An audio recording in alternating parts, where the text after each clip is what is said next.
Thought you had to go to the popular destination resorts like Palisades to get in some true expert lines in Tahoe? Guess again. Nevada's Mount Rose isn't exactly the biggest or most well-known mountain, but just 30 minutes from Reno exists some of the most challenging lines in the region, the Mount Rose Chutes. These runs certainly aren't the most reliably open, but when they're cleared for skier traffic, they're riddled with steep fall lines, natural obstacles, and high-consequence sections that require mandatory technical maneuvers. In this video, we'll give you a tour of 4 of the paths you can take to get down this area in order from hard to really hard. Enjoy!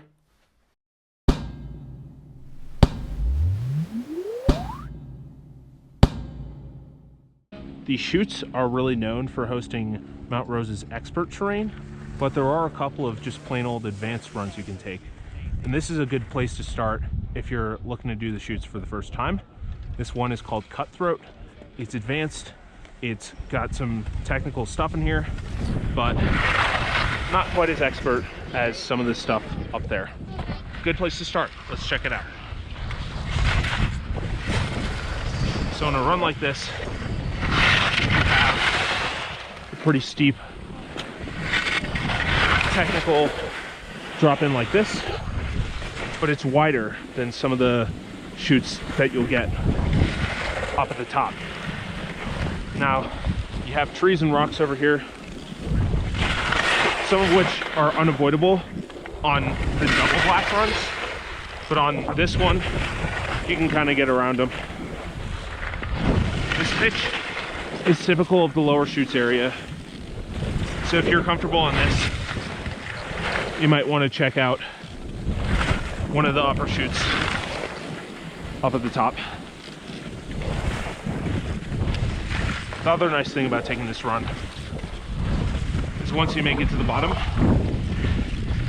you can take a look at some of these other options to your right. You can see what they look like, scope them out, and decide if you want to do them.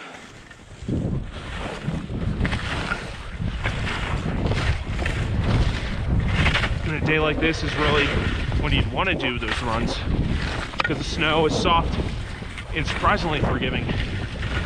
You don't always get that in Tahoe.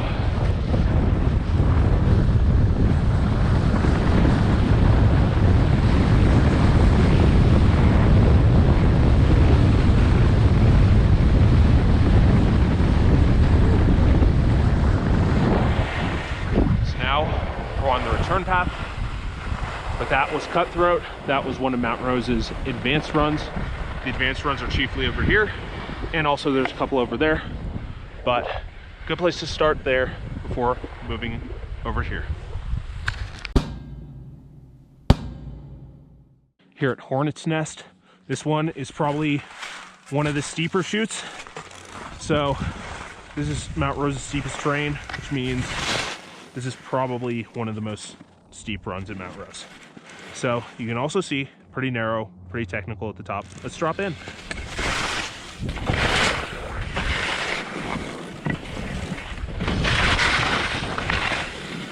So yeah, that first part, a little technical. This part down here, not quite as technical. There's a little bit more room for error, but as you can see, still insanely steep.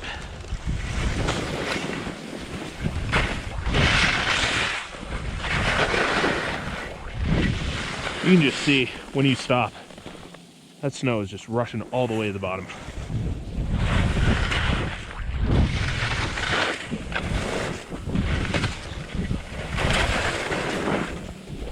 A day like today is a really good day to practice these chutes. Because the snow, it's soft, it's not too icy, so you really got a chance to size up this terrain with not as high of a consequence if you fall.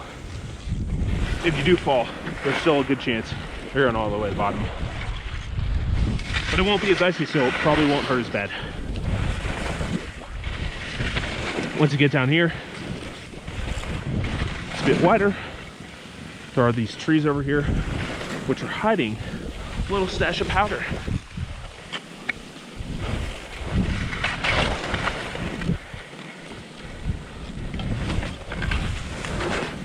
But yeah, the hard part's done when you're at this point. Just got a couple more turns to go. Then you end up at the traverse down here, which, given we dropped in so close to the lift, it's really not that hard of a traverse at all. It's actually not that hard of a traverse really ever. There's a pretty consistent pitch on it, so you don't really have to deal with any catwalking.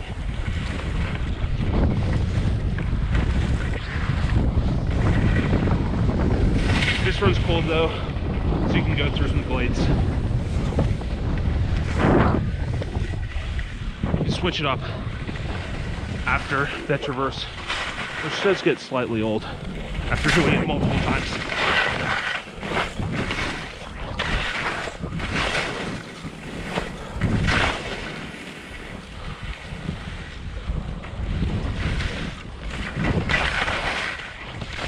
Yep. Here we are, back at the lift.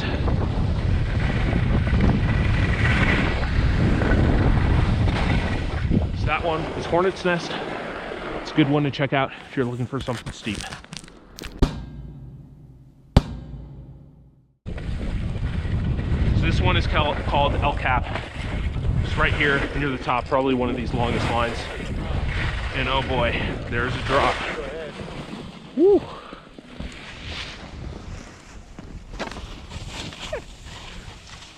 The rest of Mount Rose, somewhat mellow, but here is a whole different story.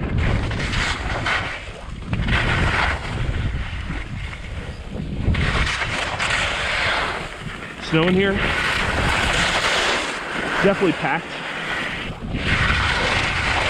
It's not icy. We're here on a pretty good day, but there are obstacles, and a lot of them. You can see there's some rocks here, some shrubs, just kind of a recipe for doing one of those. Straight lining down for a hot sec.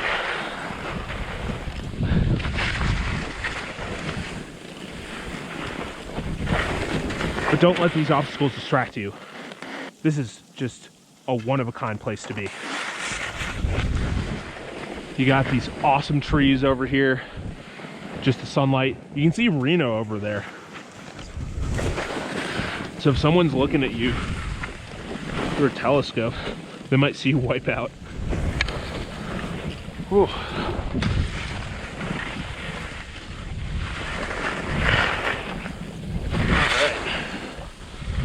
So, made it down, probably the hardest part at this point, but don't worry, there's still plenty of obstacles to come. There's some rocks over here if you want, but this path a little bit less tricky. Really the hard part's up there with those obstacles. Just from here, there are these moguls. And you got these rock bands on these sides. These chutes also take quite a while to fill in. So if you come here earlier in the season, none of these will be open. And this is probably the coolest area. Really the one unique trait about Mount Rose that makes it worth coming to over the Tahoe Mountains. The other Tahoe Mountains, that is. So make sure, if you do book a trip to Mount Rose and you're an expert, to come later in the season.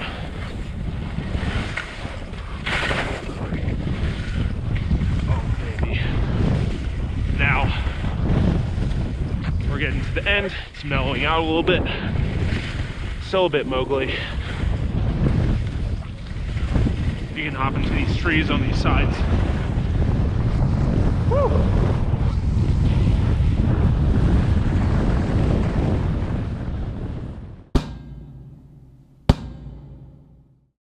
Here at the Mount Rose Chutes today, these are double blacks, and oh boy, are they double black. Let's check out this Yellow Jacket gate. pole straps on, get prepared for this awesome chute adventure. So this isn't the highest chute. The highest one's kind of up there, El Cap, but it is still quite steep. So you can go this way, which is probably a bit wider, but let's check out this way for fun. Woo. Nice thing about these chutes is even though they're quite technical, you can really choose your own adventure in here. There's these rock bands. Obviously you can't go on those, but sometimes you can go between them. But pretty much everything else in here is fair game. You can even see like there's some trail markings in here.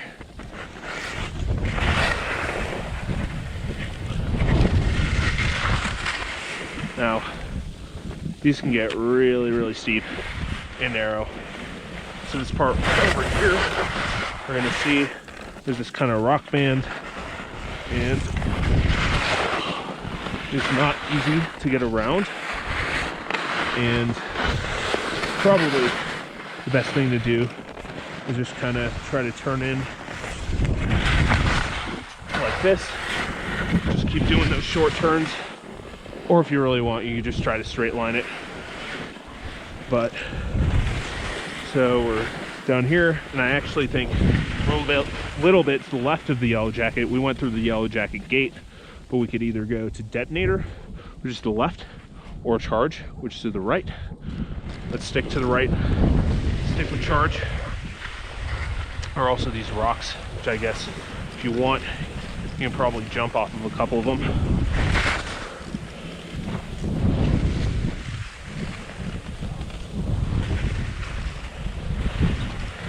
So, the nice thing about Mount Rose is if you really want, you can lap these pretty much consistently throughout the day.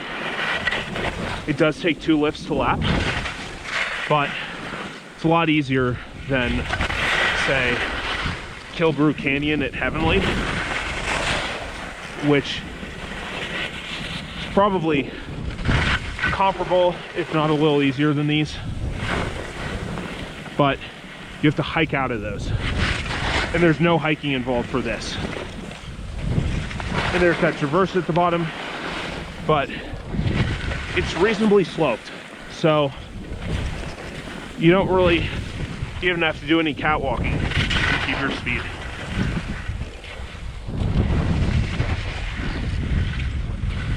But the one catch here, it takes a lot of accumulation for the chutes here to open.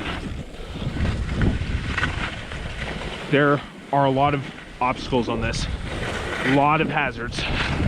If you come here earlier during the season, December, January, even early February, these might not be open.